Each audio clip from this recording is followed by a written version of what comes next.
사무엘 8장. 이후에 다윗이 블레셋 사람을 쳐서 항복받고 블레셋 사람의 손에서 메대간말을 빼앗으리라. 다윗이 또 모압을 쳐서 저희로 땅에 엎드리게 하고 줄로 재어 그 두 줄 길이의 사람을 죽이고 한 줄 길이의 사람은 살리니 모압 사람이 다윗의 종이 되어 조공을 바치니라. 르홉의 아들 소바왕 하다에셀이 자기 권세를 회복하려고 유브라데강으로 갈 때에 다윗이 저를 쳐서 그 마병 1700과 보병 2만을 사로잡고 병거 100승의 말만 남기고 그 외의 병거의 말은 다 발의 힘줄을 끊었더니 다마색 아람 사람들이 소바왕 하다에셀을 도우러 온지라. 다윗이 아람 사람 2만 2천을 죽이고 다메섹 아람의 수비대를 두매 아람 사람이 다윗의 종이 되어 조공을 바치니라. 다윗이 어디를 가든지 여호와께서 이기게 하시리라. 다윗이 하다에셀의 신복들이 가진 금방패를 빼앗아 예루살렘으로 가져오고 또 하다에셀의 고을 베다와 베로데에서 매우 많은 옷을 빼앗으리라. 하마당 도이가 다윗이 하다에셀의 온 군대를 쳐서 파하였다 함을 듣고 그 아들 요람을 보내어 다윗 안행에 문안하고 축복하게 하니 이는 하다에셀의 도의로 더불어 전쟁이 있던 터에 다윗이 하다에셀을 쳐서 파함이라. 요람은 은그릇과 금그릇과 녹그릇을 가지고 온지라. 다윗 왕이 그것도 여호와께 드리되 저가 정복한 모든 나라에 얻은 은금 곧 아람과 모함과 암몬 자손과 블레셋 사람과 아말렉에서 얻은 것들과 소바왕 르홉의 아들 하다에셀에게서 노력한 것과 같이 드리니라. 다윗이 영국에서 에돔 사람 1만 8천을 쳐 죽이고 돌아와서 명예를 얻으리라. 다윗이 에돔의 수비대를 두되 온 에돔의 수비대를 두니 에돔 사람이 다 다윗의 종이 되리라. 다윗이 어디로 가든지 여호와께서 이기게 하셨더라. 다윗이 온 이스라엘을 다스려 모든 백성에게 공과 의를 행할세. 수르야의 아들 요압은 군대 장군이 되고 아힐롯의 아들 여호사밧은 사관이 되고 아히도베의 아들 사독과 아비아달의 아들 아히멜렉은 제사장이 되고 스라야는 서기관이 되고 여호야다의 아들 분하야는 그릇사람과 블렛사람을 관할하고 다윗의 아들들은 대신이 되리라.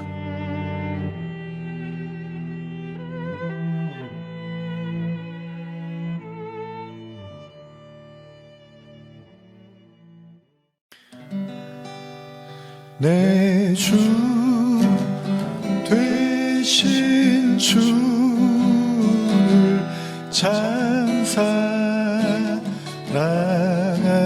찬사랑하고 꼭 그에게 죄를 다고 합니다.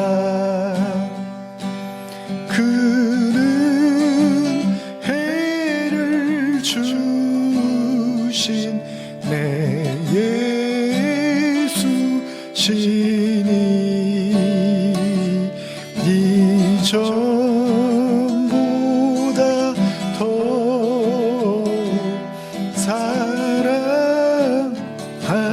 사랑합니다. 주 날 사랑하사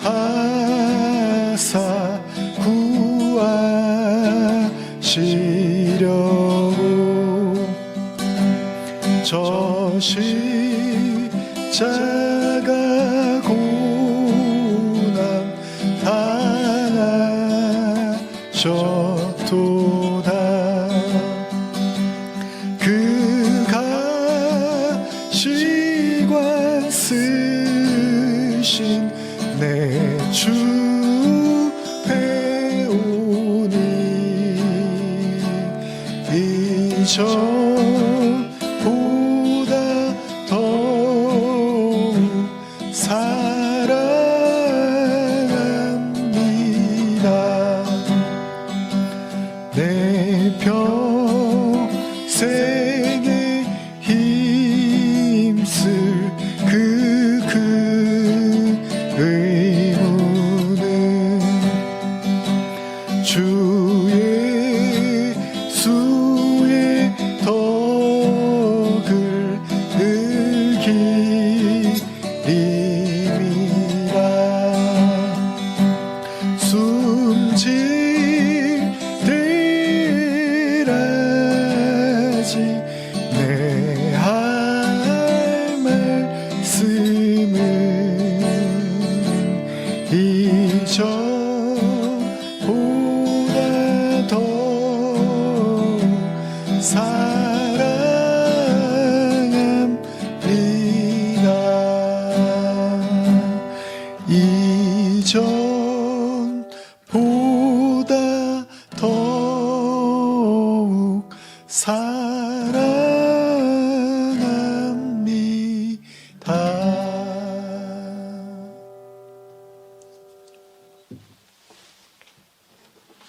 자, 오늘 우리는 사무엘하 8장의 말씀을 함께 들으셨습니다. 자, 오늘 본문은 7장에 이어서 다윗이 왕이 된 이후에 각종 전쟁을 통해서 영토를 확장하며 명예를 되찾고 그런 어떤 승승장구하는 모습을 보여주고 있는데요. 우리 함께 기도하신 후에 또 묵상을 나누겠습니다. 기도하시겠습니다. 하나님 아버지, 오늘도 수요일을 맞이해서 또 사무엘하 말씀을 묵상해 봅니다. 다윗의 삶을 통해서 하나님이 어떻게 일하시고 역사하시는지를 우리가 함께 묵상하고 나눌 때 우리의 삶이 비록 또 초라하고 별것 아닌 것 같고 또 아무것도 아닌 것 같은 그런 우리 자신의 존재가 느껴진다 하더라도 그 존재를 하나님이 귀히 들어서 쓰시고 또 영광 받으시고 또 구원하심을 또한 동시에 우리가 느끼고 그런 하나님이 주시는 그 은혜와 자부심으로 또 살아갈 수 있도록 오늘도 말씀을 통해서 역사하여 주시옵소서. 감사드리며 예수님의 이름으로 기도합니다. 아멘. 네, 오늘의 말씀은 다윗이 아까도 말씀드린 것처럼 전쟁을 하고 왕이 돼서 전쟁을 하고 이렇게 승승장구하는 그런 모습을 보여주고 있는데요. 그래서 다윗이 이 영토를 점점 확장해가는 그래서 명예도 찾고 또 전리품도 얻고 상대 진영의 군사력도 이렇게 약화시키고 뭐 이런 굉장한 이제 활약을 막 8장에 기술을 하고 있습니다. 다윗은요, 블레셋, 모압, 소바와 다메섹, 하맛 그리고 에돔에 이르기까지요. 하나님의 도움을 받아서 그야말로 승승장구를 하고 있죠.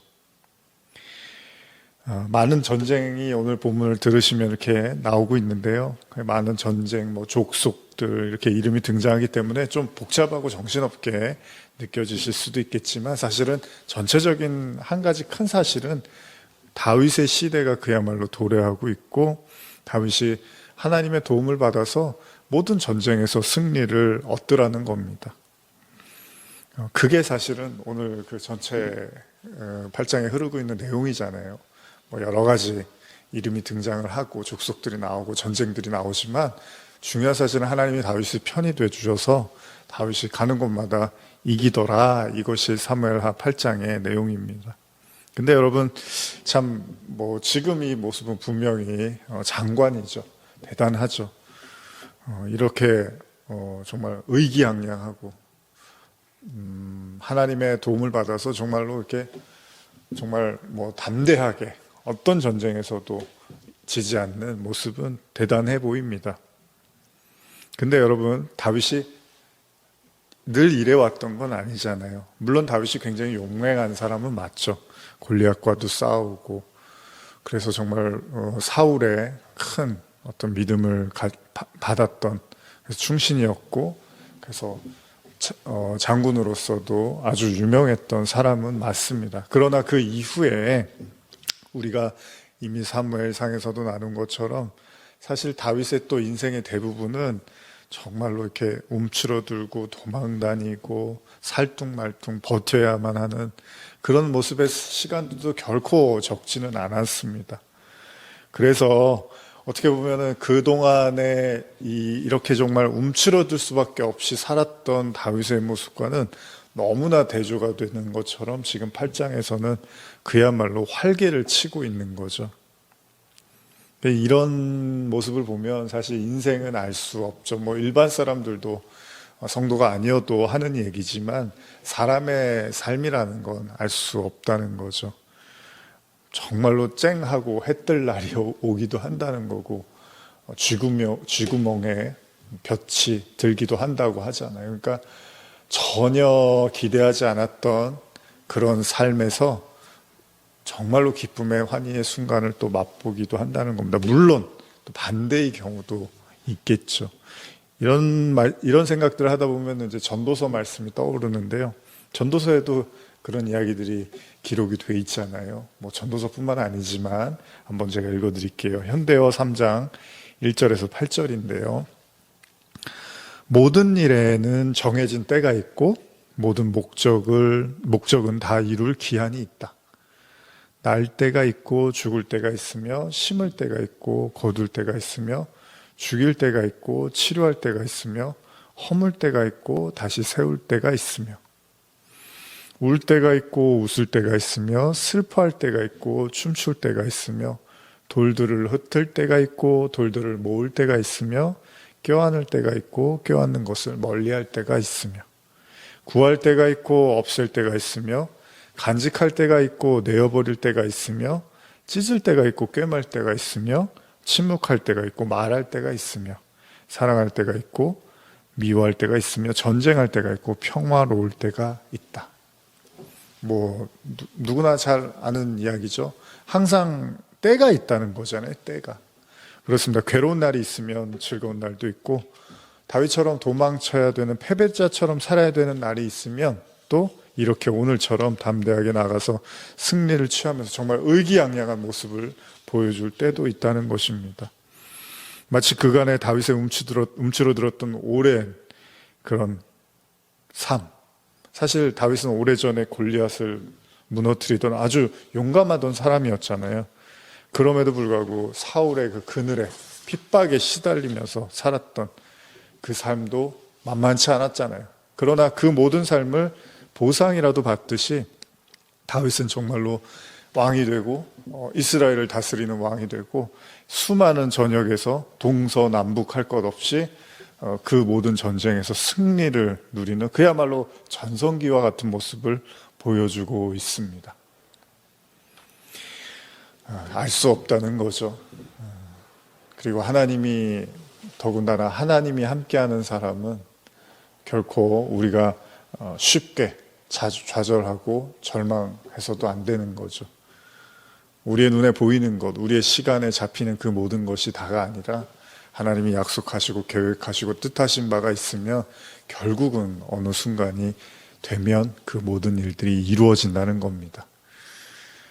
제가 이제 이 본문을 이렇게 묵상을 하면서 오래전에 그 영화 한 편이 떠오르더라고요. 한 2000년대 초반에 개봉했던 그 반지의 제왕 시리즈 아시죠? 제가 그 반지의 제왕 첫 번째 반지 원정대죠. 톨킨의 소설을 영화한 그 반지의 제왕을 보면서 굉장히 제가 이렇게 극장에서 보면서 너무 흥분을 했어요. 너무 재밌어서 야 이런 영화가 다 있나 뭐 이럴 정도로 굉장히 감동을 해서 봤는데 이 반지의 제왕은 총 3편으로 이루어졌죠. 저는 이제 특별히 그 첫 번째 반지 원정대를 되게 재밌게 봤었는데 그러다 보니까 이제 막 그 주인공이 이제 반지를 이렇게 절대 반지 뭐 보신 분들은 아시겠지만 그 반지를 이제 없애기 위해서 막 여정을 떠나는데 거의 이제 그 어느 지점까지 왔어요. 그래서 이제 뭔가 이야기가 시작될 것 같았는데 이제 거기서 끝이 나는 거죠. 그러니까 갑자기 김이 확 새서 어이구 이거 너무 재밌으니까 다음 편을 봐야 되는데 1년을 기다려야 된다고 이렇게 써 있는 거잖아요. 내년 이맘때 이제 개봉한다고. 그러니까 이걸 어떻게 기다리지? 막 이런 생각을 했어요. 그래서 이제 2편이 나오기를 굉장히 기대를 하고 드디어 이제 1년 만에 2편이 개봉을 했는데 참 재미있는 기억이 이제 제목이 두 개의 탑이었어요. 반지의 제왕 두 번째 두 개의 탑이었는데 뭐 영화가 뭐 3시간 뭐 굉장히 3시간 넘습니다. 뭐 편집하고 이래서 그렇지 편집 안 한 거는 뭐 거의 4시간 가까이 되고 그러거든요. 근데 영화가 길단 말이에요. 그래서 막 앉아 있으면서도 허리가 막 아프기도 하고 뭐 그런 분들도 많았던 것 같아요. 화장실 가고 싶으시기도 했고. 근데 어쨌든 재밌으니까 이제 두 번째 2편도 이제 굉장히 기대를 하고 봤는데 이상하게 저는 이렇게 잘 집중이 안 되더라고요. 첫 번째 원을 보고서 너무 이제 흥분을 해서 그런지 뭔가 2는 또 그런 분위기가 아닌 것 같은 거예요. 그래서 또 뭐 몸도 피곤했는지 그 보다가 이렇게 중간중간 이렇게 지루하고 약간 졸기 시작했어요. 근데 이제 보다가 야 이거 내가 1년을 기다렸는데 참 아쉽다. 1년 기다린 거 치고는 그렇게 뭔가 막 와닿고 재밌지가 않다. 뭐 이런 생각을 한 거예요. 근데 물론 잘 만든 영화예요. 두 번째 편도 그렇고 다 세 편 다. 그리고 뭐 워낙 많은 찬사를 받은 영화였는데 이제 저 개인적으로는 좀 그랬던 거예요. 근데 이 편이 이제 어떤 내용이냐면은 이제 악의 무리하고 이제 뭔가 싸워야 되는 그런 전쟁을 준비를 하는데 그 준비하는 과정을 좀 다루는 것 같았어요. 그러다 보니까 대사도 많고 뭔가 1편과 같은 어떤 뭔가 스펙타클하고 그런 어떤 모습보다는 그냥 뭔가 이렇게 준비하는 거는 이렇게 좀 지루할 수 있잖아요. 싸워요. 뭐 이렇게 부딪혀서 싸우는 게 아니니까. 그래서 뭐 중간중간에 집중도 잘 안 되고 이렇게 졸기도 하고 그랬는데 이게 이제 참 명장면이 이 길던 3시간 정도의 러닝 타임이 이제 끝나갈 무렵에 이제 전쟁이 시작이 돼요. 악의 무리와 이제 싸우는 장면이 나오는데 이 영화의 이제 마지막이 그 전쟁을 향해서 이렇게 치닫고 있습니다. 그런데 마지막 장면에서 이제 뭐 막 서로 치고받고 막 하는데 그 마지막 장면에 갑자기 엄청난 이제 뭐 그 댐 같은 데서 물이 확 쏟아지면서 이제 그 악의 무리를 이렇게 처단하면서 전쟁이 이제 승리로 이끌어가는 그런 장면을 이제 보는데 그렇게 막 2시간 넘게 막 이렇게 보다가 뭐 3시간 가까이 이렇게 막 졸다 보다 뭐 이러다가 그 장면을 보는데 눈이 번쩍 띄어지면서 그 속이요 뭐 어찌나 후련하든지 영화 내내 느꼈던 그 지루함이랄까요? 이런 건 온데간데 사라지고 그 1년 동안에 기다렸던 그 뭔가 좀 아쉬웠던 생각들도 그냥 다 사라지고 아주 속이 후련하더라고요. 그러면서 야 역시 명작은 명작이구나. 이 마지막 장면을 감춰놓고 이렇게 비장의 카드가 있었구나라는 생각을 하면서 또 감동을 받았던 기억이 납니다. 어쩌면은 제 개인적으로는 영화 내내 뭔가 답답하고 절제된 분위기가 오히려 그 마지막 그 순간을 훨씬 더 극대화해 주었는지도 모릅니다. 그렇습니다. 사람의 일은 다 할 수 없다는 겁니다. 영화 내내 마냥 지루하게만 느껴졌던 시간들이 마지막 한순간에 의해서 그 모든 것을 덮고도 남을 강인한 인상을 주듯이요. 다윗의 인생처럼 내내 쫓겨다니고 끌러다니는 것처럼 보였지만 지금 그의 모습은 그 모든 시간들을 뒤엎고도 남을 만큼 화려해 보이더라는 겁니다.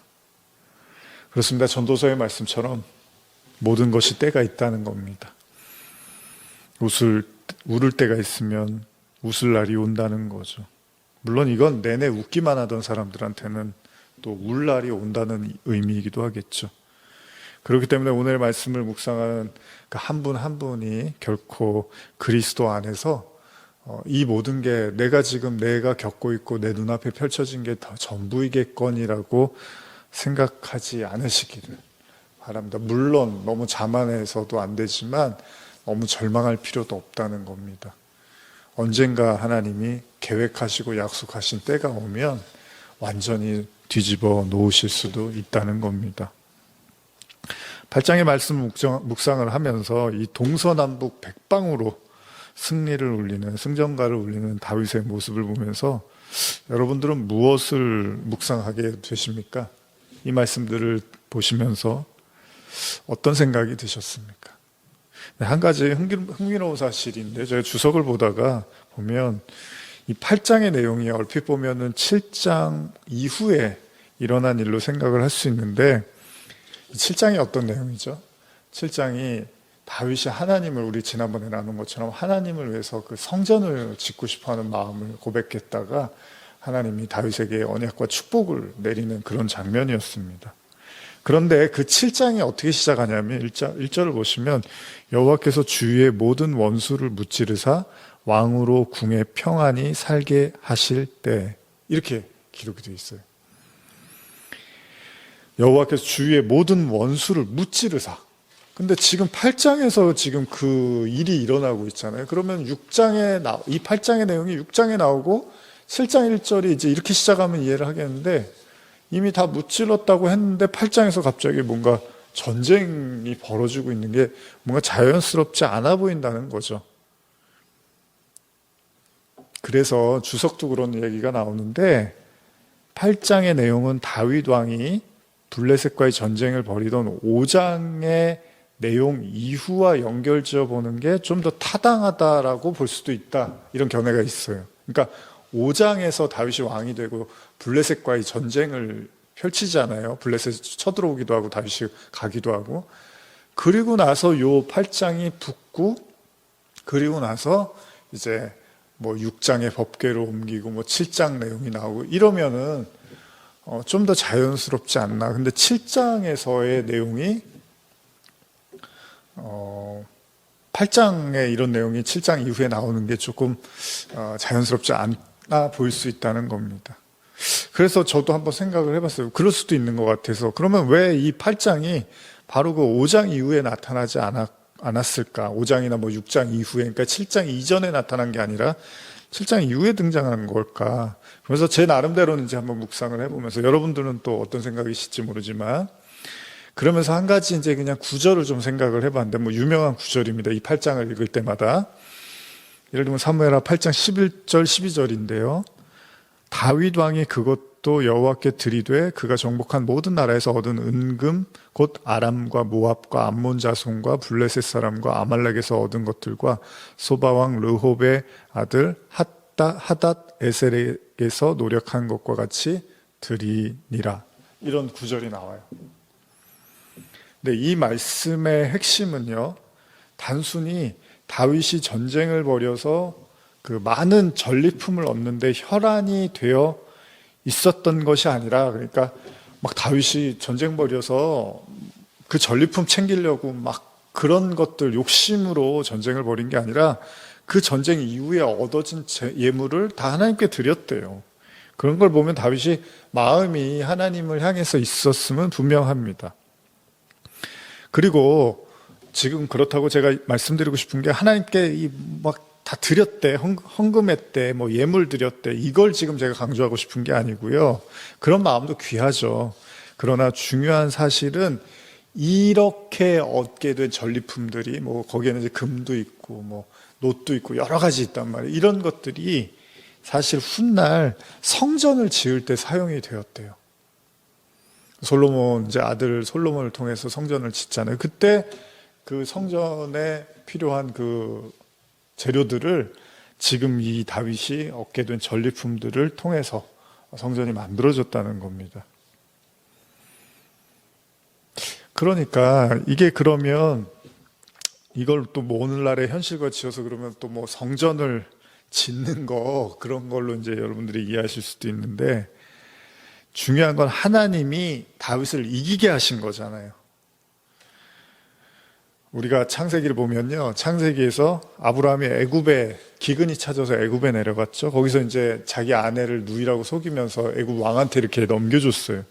근데 나중에 이제 하나님이 그 사실을 알게 해서 애굽 왕이 다시 돌려보내면서 그냥 간 게 아니라 많은 재물을 가지고 이렇게 나오죠. 그런 장면이라든지 또 이스라엘 백성들이 노예 생활, 애굽에서 노예 생활하다가 하나님이 모세를 통해서 끄집어낼 때도 또 많은 재물을 가지고 나와요. 그렇죠? 그런 걸 보면 지금 뭐 다윗이 이겨서 그 전리품들을 빼앗아 갖고 그걸로 성전 지었대, 그런 의미보다는 그런 말씀을 드리려고 하는 게 아니라 조금 더 거기서 엄밀히 말하면 이 세상의 모든 건 다 하나님에 의해서 만들어지고 하나님 거잖아요. 그러니까 그렇게 보면 왜 애굽 왕이 아브라함한테 재물을 주지? 또 왜 애굽이 이스라엘 백성들을 풀어줄 때 재물을 주지? 이런 모든 것들이 하나님에 의해서 일어나고 있는 일들이잖아요. 그러니까 단순히 다윗이 뭐 상대방을 치고 뭐 재물을 뺏어왔어요. 그걸로 또 성전 졌대. 이거는 별로 이렇게 좋게 들리는 얘기가 아니잖아요. 근데 그게 중요한 게 아니라 하나님께서 하나님의 방식으로 그렇게 전리품들을 모으게 하시고 나중에 그걸로 성전을 짓게 하셨다는 거예요. 여기서 우리가 물론 인간의 권리를 생각하면 아니 그거 전쟁해갖고 그걸 뺏어갖고 그걸로 성전 짓는 게 뭐가 은혜가 돼? 이거는 이제 인간적인 입장이고 모든 만물 뭐 사람도 마찬가지고 그 뭐 욥의 고백처럼 빈몸으로 왔다가 그냥 빈손으로 왔다 빈손으로 갖는 게 맞잖아요, 인간은. 근데 그 몸뚱아리도 하나님이 주신 거니까 하나님이 그럼 뭐 하나님이 일하고서 뭐 사람한테 야 내가 성전 좀 져야 되는데 뭐 내가 너를 어떻게 좀 도와주면 성전 좀 져주길래? 이건 아니죠. 하나님이 인간한테 허락을 받아야 되는 게 아니잖아요. 그러니까 하나님이 하나님의 방법으로 그렇게 재물을 모으게 하시고 그걸로 하나님이 성전도 짓고 하나님의 일을 하시는 거잖아요. 그렇습니다. 모든 주관자는 하나님이신 거잖아요. 금을 캐내는 건 인간이지만 그 금 자체를 만드신 건 하나님인 것처럼 이 땅의 모든 물질은 하나님의 것임을 부인할 수 없죠. 그래서 다윗이 이렇게 전리품을 가지고 하나님께 드렸다라고 했을 때 저는 그 하나님께 드리게 됨으로 말미암아 그것을 하나님이 구별해서 받으셔서 결국 성전을 짓는데 사용을 하셨잖아요. 그러면 7장의 성전에 관한 말씀과 8장의 내용이 조금 연관성이 있어 보이더라는 겁니다. 예를 들면 현대어 2장 26절을 보시면 하나님께서는 자신의 마음에 드는 자들에게는 지혜와 지식도 쌓고 기쁨을 누리게 해주신다. 그러나 죄인은 아무리 재물을 모으느라 애를 쓸지라도 그것을 누리게 해주시기는커녕 그 재물을 빼앗아 자신의 마음에 맞는 자들에게 주신다. 그러니 재물을 쌓는 일 또한 얼마나 바람을 잡듯 어리석은 일인가, 이런 구절이 있어요. 그러니까 우리는 다윗의 전쟁을 통해서 이런 사실을 또 배우는 거예요. 물론 세상의 왕을 상징하는 사울이 왕일 때는요, 그가 마치 진짜 자기가 하나님이라도 된 것처럼 행동했잖아요. 그냥 모든 걸 자신의 손으로 쥐락펴락하려고 한단 말이죠. 오늘날도 이 권력이라는 거는 무시할 수가 없는 거잖아요. 전 세계를 또 쥐락펴락하고 싶어하는 그런 다 마음들, 욕심들을 가진 사람들이 있겠죠. 마치 사울과 같은 그런 마음들을 가진 사람들이 있겠죠. 그러나 다윗이 왕이 되고 하나님은 바로 다윗의 편이 되어줬고 하나님의 영광을 다윗을 통해서 만방에 또 드러내시죠. 중요한 사실은 성경이 7장의 성전을 짓고자 하는 다윗의 고백 이후에 8장에 다윗의 승승장구를 기록한 것은 어쩌면요, 한번 잘 생각해 보세요. 다윗 생애 최고의 일, 물론 자신의 때에 이룬 건 아니지만 하나님께서 다윗을 부르시고 왕으로 세우신 이유가 바로 성전을 짓게 하시기 위한 하나님의 뜻이 담겨 있음을 우리에게 보여주려는 의도가 있는 건 아닌가라는 생각을 해본 거예요. 물론 성전 짓는 거 굉장히 구약에선 중요한 일이죠. 그리고 그게 이제 신약으로 넘어와서는 마음의 성전을 우리가 나누는데, 성전은 뭐죠? 하나님의 임재, 하나님의 전, 하나님의 임재를 상징하는 거잖아요. 물론 하나님은 눈에 보이는 성전에 계시는 분은 아니지만 하나님은 구약에서 다윗과 같은 사람들을 통해서 그런 하나님의 뜻을 나타내는 모형과 같은 그런 것들을 만들게 하시고 깨닫게 하시기를 원했다는 거잖아요. 그렇다면 다윗은 당연히 하나님의 그 도구로서 사용되어지는 인물이겠죠.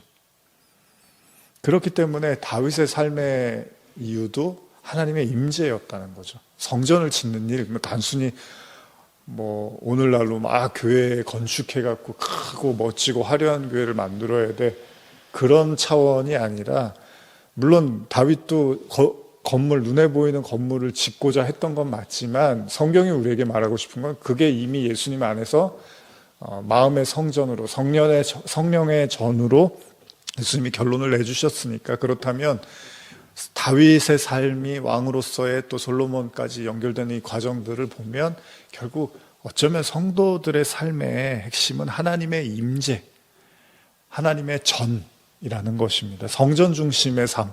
물론 그게 이제 본교회 중심으로 살아라 이렇게도 생각하기도 하지만, 이제 근본적으로는 하나님의 임재를 담는 우리 자신, 우리의 영혼, 그것이 바로 다윗의 삶의 최고의 목표였다는 것입니다. 다윗이 전쟁에서 전리품을 얻어도 그것을 자신의 영광을 위해서 사용한 것이 아니라 온전히 하나님께 드리고자 했던 것은, 결국 다윗의 주된 관심은 하나님의 임재, 하나님과의 동행, 하나님과 함께 하는 것이었다는 거죠. 그리고 그걸 눈으로 볼 수 있도록 나타낸 게 바로 성전이었던 거잖아요. 그래서 다윗이 성전을 짓고 싶어하고 그걸 꿈꾸고 결국은 하나님이 다윗의 때는 아니지만 솔로몬을 통해서 역사를 하셨다는 거죠.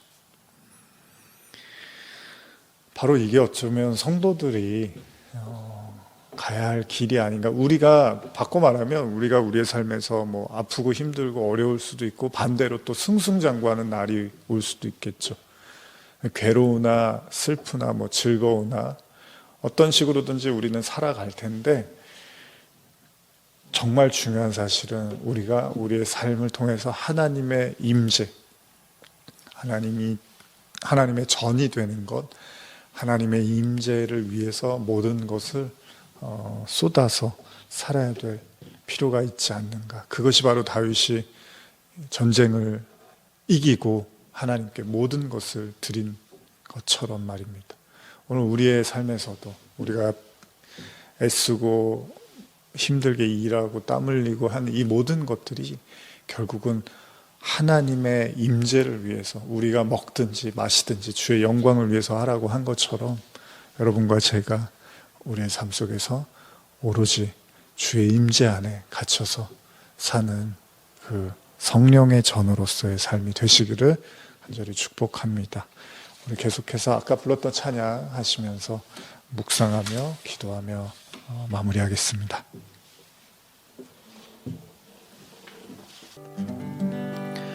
내 평생에 힘쓸 그 큰 의무는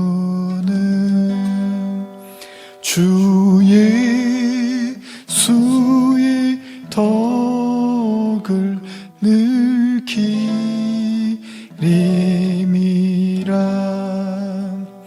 숨질 때까지 내 할 말씀은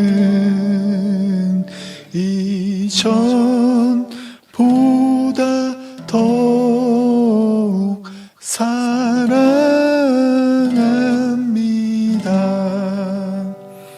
그 영광의 나라 나 들어가서 그 풍성한 은혜 늘 감사리. 금멸류관 다윗 왕이 그것도 여호와께 드리되 저가 정복한 모든 나라에 얻은 은금 곧 아람과 모함과 암몬 자손과 블레셋 사람과 아말렉에서 얻은 것들과 소방 루옵의 아들 하데에셀에게서 노력한 것과 같이 드리니라.